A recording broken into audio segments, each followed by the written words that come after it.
he's here because okay, is Armando González Rivas, and he will be speaking about to each their own, and to each albur. It's our representation, semantic conception, and associations of the components of the Mexican albur. And Ricardo, when you're ready, and this time I will give you a call at 15 and then 2. So Ibukun, I apologize for not letting you know earlier on time. I was just into what you were saying. So when you're ready, let's get it going. Oh, it's okay. Thank you very much. Thank you all for being here. I am going to share my screen. So if you could just confirm to me, please, that you are already watching it, I will appreciate it. Can you see it now? Screen good, sound good. Go. Thank you. Okay, well, I am studying my PhD in linguistics in University in Mexico, and my research is about a linguistic phenomenon called the Mexican albur. I will explain it in a while. So I just wrote a paper, an extract of this whole research, and this is a part of such paper that I am presenting to you right now. So in overall, the Mexican albur is a linguistic phenomenon. It's a complex wordplay battle consisting of sexual attacks. Generally, it occurs between two speakers. It can be actually with more. Generally, it's two speakers at least. And in overall, it aims to attack the other using sexual allusions. So we use a lot the figurative meaning concealed behind the literal meaning in the expressions. What is interesting about albur, different from other types of verbal humor, is the fact that the figurative sense does not cancel the literal sense. It not overlaps. So they are both senses co-occurring together. So we can say that the Mexican albur is a bonding activity common among working class people. So in order to make the work less tiring, they joke around with this linguistic phenomenon. It's a duel, right? So it's a back and forth thing. It's very characteristic of Mexican culture and humor. We can see albur all over the place in Mexican humor, like in movies, theaters, TV shows, even memes, etc. And like the general purpose of this game is that the winner is the one who can keep the game going to the longest. That's it. Now, this is an example of how it works. We can say in Spanish, chile en sartenes mexicanas, which can be translated as chili pepper in Mexican pans. And in the literal sense of this expression, we're actually saying that the chili pepper is cooked in a pan from Mexico, and that's it. However, in the figurative sense of chile en sartenes mexicanas, we are only using some fragments of the whole utterance. So we are using chile, and then from en sartenes, we split en sartenes, and we just use en sarté, like this. And chile en sarté can be interpreted as penetré. It means chili pepper, which is associated to the penis, and then ensarte is I inserted, literally. So we are saying actually I inserted penis. So it is I penetrated. This is what it's saying. I hope I don't make anyone feel uncomfortable. I mean, this is the way it is, the phenomenon. So the figurative sense of this utterance is that the speaker is being insulted through the allusion of penetration. So it's interesting that we have then two senses. At least for this expression, we have the chili pepper is being cooked for a meal, but in the other sense, the chili pepper is an allusion to the penis in order to insult the speaker. So the interesting part of this phenomenon is that both senses are co-occurring, right? So it's kind of different from other types of humor. This is an example of how it goes, because I just told you that it is a duel, right? So we have two speakers in this dialogue. I will read it in Spanish, then you can read the translation into English in the second column, in literal sense. The first one says, chambritas con guantes de cuero fino, me haces dudar de tus palabras, pregúntale a un chamaco si no me crees. Ahora en agosto, pues ponte unas chamarras gruesas mientras esperas. In the literal sense, the dialogue is really basic. It's like jackets with fine leather gloves. Then the other one says, you make me doubt with your words. Ask a boy if you don't believe me. I will do it in August. Be sure to wear thick jackets while you wait. I mean, it may lack somehow coherence, but there's no pun intended or sexual innuendos here. But however, in the figurative layer, they are actually attacking each other. One of them says, you masturbate me. Then the other replies, I get you pregnant. Then the other says, no, I get you pregnant. And then the other one says, you masturbate me. That is what is going on with the Mexican albur. That's the way it works. Okay, so now regarding the linguistic point of view, the Mexican albur has a double nucleus formation. The raw material that it employs is actually a lexical binomial consisting of two pieces. The first one that I call alburema is a lexical allusive piece, and it needs or it attracts another piece that is a predication of the alburema that I call the triggering verb. I will explain this. We have then the albur, and the first core is the alburema, which is this allusive lexical piece. And then it attracts the second atom, the triggering verb, which is the predication of said piece. In the same expression as before, the former expression, it says chile en sartenes mexicanas, that I told you, chili pepper in Mexican pans. Chile, which means chili pepper, stands for pines, right? That's the association it makes. Then in sartenes mexicanas, it's ensarte. We put both fragments of words together, which can be read as I inserted. It means that the alburema is created by functional operations, by semantic processes of association. In general, it manipulates a signified. However, in the other hand, the triggering verbs is made by formal operations, by morphological processes of manipulation. It kind of just manipulates the signifier. I mean, thinking on the saussure, right? The signified and signifier, the sign, linguistic sign. Okay, so these are the two nucleus. Then we have alburemas. It's a huge repertoire of words that can be associated with a prototype. For instance, the word penis is the prototype. But since the albur wants to hide, they will never use the word penis, right? So they have to use a kind of a lexical repertoire that we call alburemas. We can have like chili pepper, stick, bird, cucumber, carrot, banana, and a bunch of words. For instance, there are some others like vagina is the prototype, and the alburemas like monkey, dog, spider, papaya, bear. And some of them are really clear, and some others are not. Another prototype like semen can have alburemas associated like milk, white, yogurt, cement, snot, etc. On the other hand, in the triggering verb, we have a list of verbs which tend to be like really aggressive verbs. They are predicating something from the alburema. Verbs like bite, lick, pierce, drill, bury, submerge, eat, pull, extract, expel, break, insert, etc. Okay, I am going to focus only on this prototype and alburema relationship right now. So I just said we have the prototypes and alburemas associated with them, like chili pepper, stick, bird, cucumber, carrot, banana, two penis. However, there are some others like that are not that really clear associations, like eggs, marbles, nuts, twins, avocado, and orphans. They are all alburemas of testicles. So this is more or less the way they work. These are only 4 examples of prototypes. Well, in our research, we have actually found a complete list of 38 prototypes. We have organized them into 4 categories. The first one goes by body parts and organs like anus, mouth, lips, flesh, fingers, teeth, back, buttock, etc. The second category is secretions and fluids like tallow, flatulence, feces, menstruation, urine, saliva, semen. Then entities like sister, mother, boy, cousin, aunt, and clothing and hygiene like panties, menstrual pad, and jacket. Okay, so this is the list of the 38 prototypes that we have observed in the research.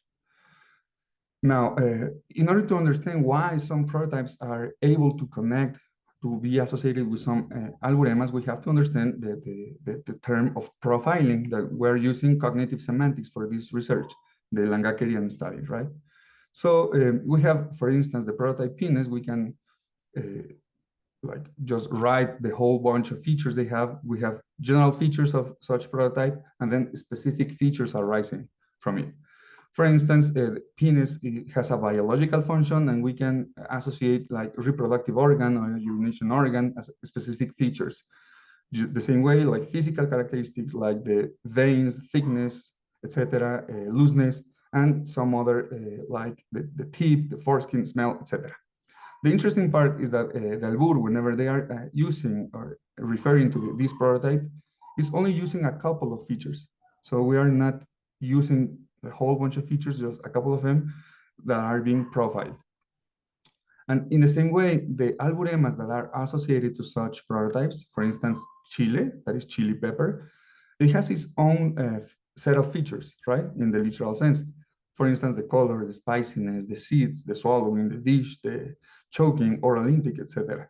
However, whenever we use chile in the albur or chili pepper, we are only using a couple of features. So there is a process of discrimination of features, and we are profiling one or the other according to the utterance of the albur itself.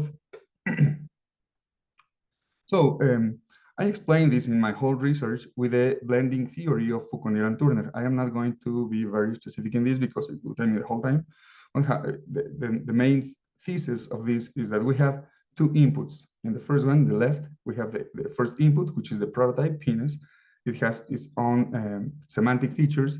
And then in the second input, we have the alburema chili pepper with its own features. The important thing here is that in every utterance of the albur, this association can be explained in terms of blending features. So we have a blending space at the bottom where we can say how some features of penis or chili pepper sometimes are filtered in a primary way or in secondary ways. So we call them primary or secondary features according to the utterance. So in short, what this helps to explain is how it causes the alburema rising, right? So the alburema rises as a product of all these blending things. Well, this is really hard for me, but I mean, this is the whole thing. Now, for instance, we have something like La carretera panamericana va de Chile a Taxco, which can be translated as the Pan American Highway runs from Chile to Taxco. Taxco is the name of a small town in Mexico. This Chile stands for chili pepper, which is associated to the penis. Then at Taxco, we put both words together and it reads like atasco, as a paronym, right? Ataxco, atasco. And atasco is the verb to jam. So you're actually saying, I jam penis, instead of the Pan American Highway runs from Chile to Taxco, right? So it's really complex. So the alburema here, chili pepper, is being associated to the prototype penis. Is the sexual act that is referring to is penetration. And we can see the set of features that are being profiled. For instance, in the penis, the main feature profile is the rigidity. But then in the alburema, sometimes some features are profiled and some others. In this case, Chile is the name of a place, a country, right? But then Chile, by homophony, is associated to chili pepper, Chile in Spanish. Another example, we say in Spanish, se vende leche de Zacatecas, which can be translated as milk from Zacatecas for sale. And we're only profiling what is important for the albur, which is the word leche, that it stands for milk, and Zacatecas is the name of a town. We split that word and we only use the fragment saca, Chile saca, leche saca. And leche saca can be translated as extract semen. So milk from Zacatecas for sale is actually saying extract semen. How is this happening? Okay, so the alburema milk is being associated with the prototype semen by some semantic features, blending. And then the main feature that is being profiled from the prototype is the color, right? That's how you can associate semen with milk. The color or the consistency, sometimes the way that it's a fluid, it can be intaken, etc. And leche here is profiling the feature that it is a food. So that's more or less the way it works. Okay, so the methodology used for this specific paper that I wrote, my corpus in total, I have 84,000 token words, 12,000 type words, a total entries of 9,800 albures. That's the way it is. And I just collected for this study, this specific paper, the most frequent prototypes, which were 9. It's anus, buttocks, feces, penis, semen, testicles, menstrual pad, vagina, and belly. And then I got the most frequent alburemas that are being associated with those prototypes. So these are the most frequent alburemas. For instance, for anus, the alburema is chico, which can be translated as short or small, or even boy. It's like really ambiguous. Buttocks, which can be, the alburema is tortas. Tortas is this specific type of bread in Mexico. It has kind of the shape of the buttocks, right? So frijoles, which stands for beans, chile, chili pepper, leche, which stands for milk, huevos is the one that is associated with testicles, which stands for eggs. Menstrual pad is the prototype, and we have a really weird alburema. We use caballo, which stands for horse. So what does a horse has to do with the menstrual pad? It is explained with the blending. I mean, I won't have the time to do so right now, but we can understand with the blending. Vagina, the most frequent alburema is papaya, and belly is panza, which can be translated as punch. So I got a total of 800. That's the 5 minute. Sorry for interrupting. Oh, it's okay. Thank you. Thank you. So I got a total of 848 entries. And then now using all these criteria, I picked in these alburemas, which were the profiled features. So this is what happens with the alburemas, just the same way that I explained earlier. Each alburema has its own set of features, but only some of them are actually discriminated for the albur or profiled for the albur, even primary or secondary features. So I made this in my paper in detail. And then there are some special remarks we need to understand about this complex relationship between prototypes and alburemas. For instance, some prototypes can be substituted by alburemas. For instance, penis with chili pepper, semen with milk, butter with torta, feces with beans, etc. I just explained. But some other prototypes are represented by themselves. For instance, the prototype finger does not use an alburema to be represented. It uses finger. So finger is alburema and prototype at the same time. Legs, mouth, ears, etc. So these type of prototypes use formal strategies to be concealed, such as euphemisms, resegmentation, paronyms, etc. For instance, we have in Spanish this expression, we say, te metiste de docente, which can be translated to, you started working as a teacher. Well, in the figurative layer, we say, te metiste de dos, by paronymy, right?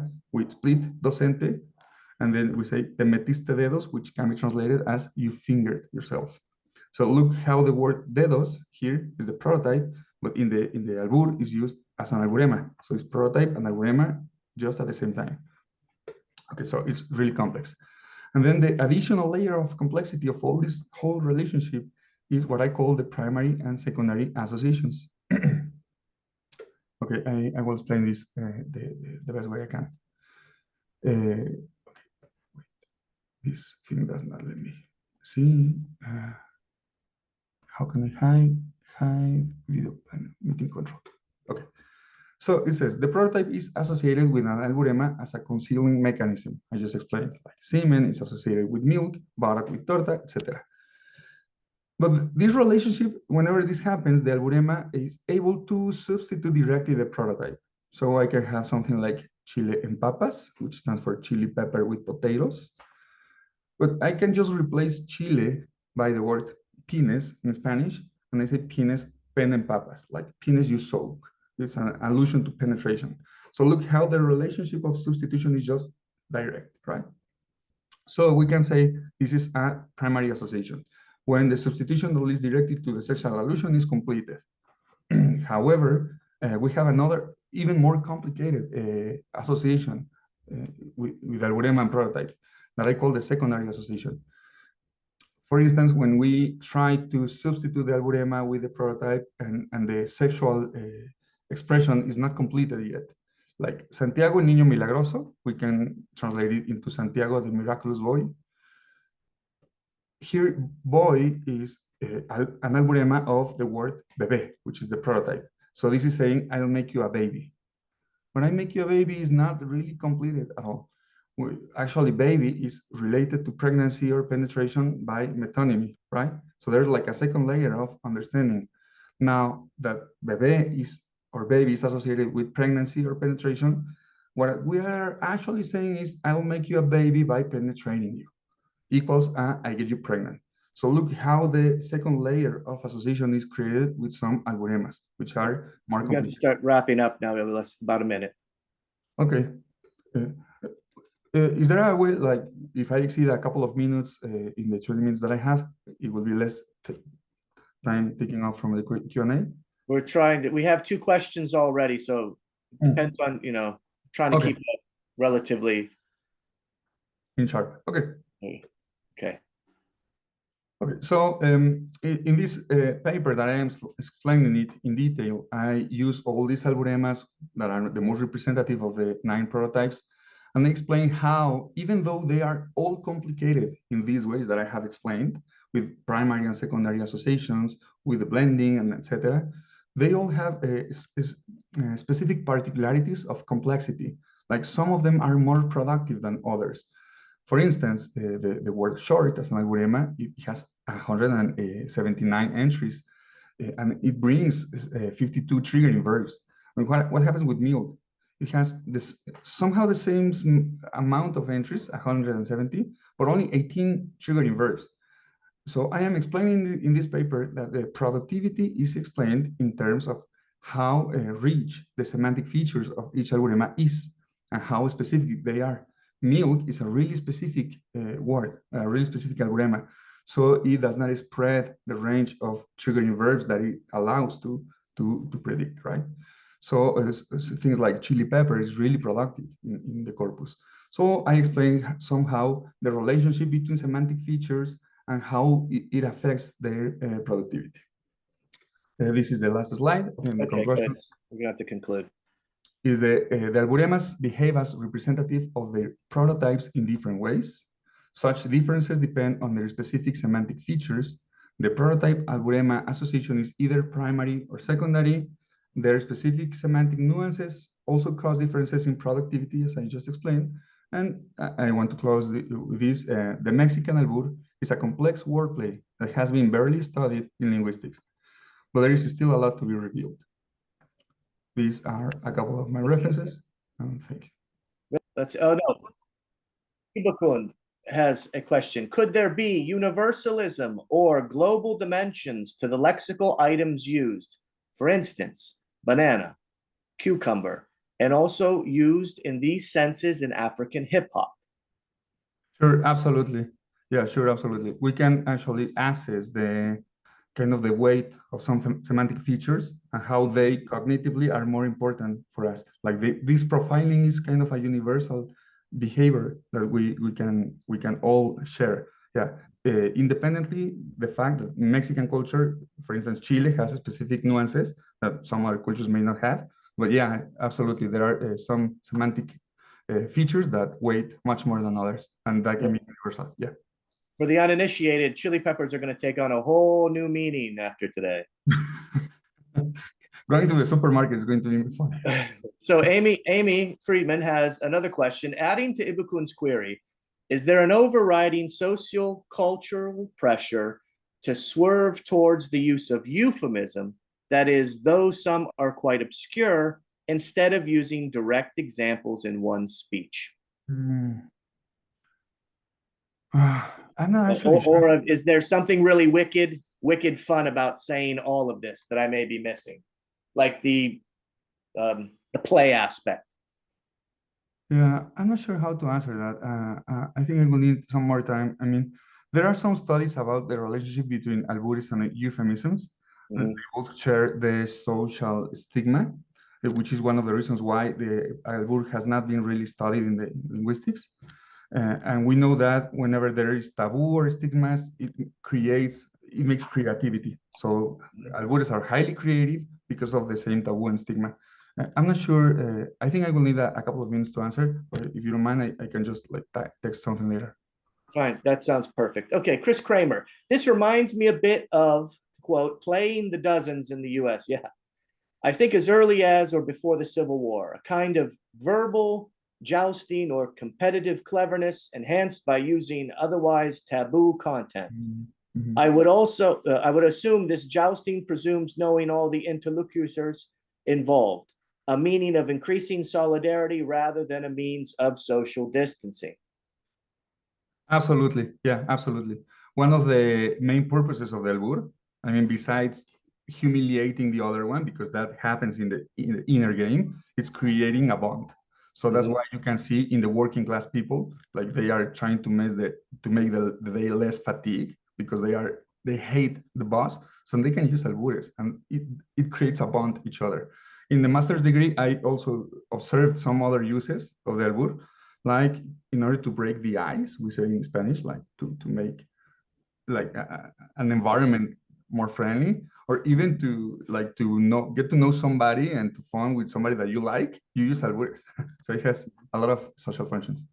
Okay, so Joe Toplin chimes in with, when an albur, this dialogue is performed, is each line improvised on the spot, or is it memorized from a long list of pre-written lines? It is absolutely improvised right at the moment. However, there are some set of albures that you can actually memorize and you use them. But I have observed that happens whenever the cognitive ability is being decreasing, because you are actually dialoguing and battling a lot. So it decreases the cognitive ability whenever you use those memorized albures. But it actually has to happen with improvised albures. Yeah. So Anita says, you focused on a linguistic form of albures, but do you have any thoughts about how albures relate to gender norms in Mexican society? This is kind of a question that I get a lot whenever I present this topic, because I only focus on the linguistic thing. Yeah, there is a kind of a strong relationship, because the albur tend to be stigmatized as like humiliation to somebody and dynamics of power, and then how the women was always made fun of, because if you are being penetrated, then you are acting the role of a woman. So that's how the way of the albur happened. However, the albur has much more history than we think. There is this researcher who actually thinks it comes from a special singing of the Nahuas called the Cuicatl. The Cuicatl, the Nahuas they were gathered together, they sang, they danced, and they made some figures with gestures, and it happened to be the same, like sexual attacks in a festivity. Okay, and I think this is a good place to stop. I'd like to thank Ricardo again for that very interesting presentation. I'd also like to